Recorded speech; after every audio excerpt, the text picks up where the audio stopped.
Target ngayong araw na maipasa sa huling pagbasa ng Senado ang panukalang 2026 National Budget.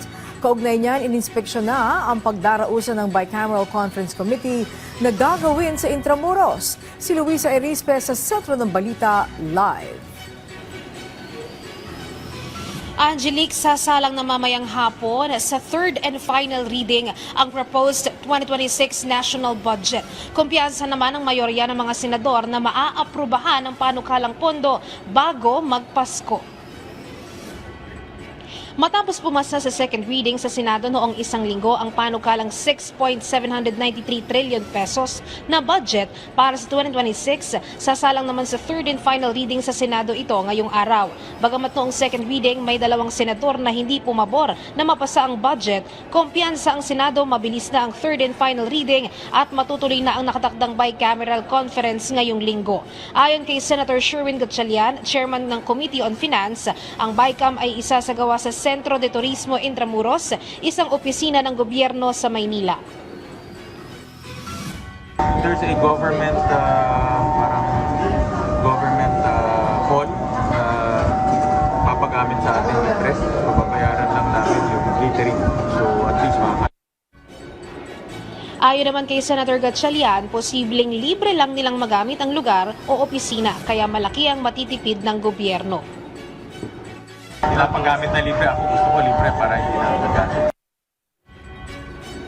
Ang BICAM nakatakdang isagawa simula sa December 11 o sa Huwebes. Hindi lang Senado kundi pati Kamara ay kasama na rito para pag-isahin ang Senate at House version ng panukalang budget. Ang mararatipika rito ay ang budget na pipirmahan naman ni Pangulong Ferdinand R. Marcos Jr.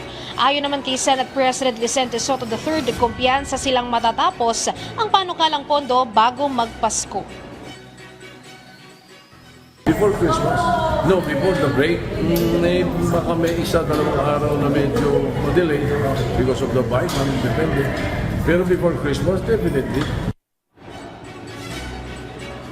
Inulit naman ni Senate President Soto na hindi nila papayagan na ma-re-enact ang 2025 budget.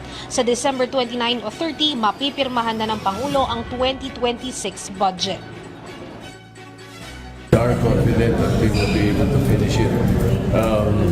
Sa tulong-tulong din namin, hindi lang ng executive, kundi pati ng House of Representatives.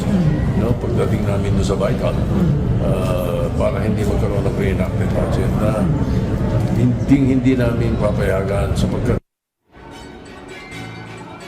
Angelique, hinikayat naman ni Senate President Pro Tem Panfilo Lacson ng publiko na kung maaari silipin kung paano nilang ginawang transparent ang bersyon ng budget sa Senado. Sa website ng Senado, makikita ang kanya-kanyang amendments ng mga senador. Umaasa naman si Senator Lacson na mananatiling transparent ang buong Kongreso kahit sa bicameral conference. Anya, hindi pwede na may itatago kundi lahat ng pag-uusapan ay dapat bukas sa publiko.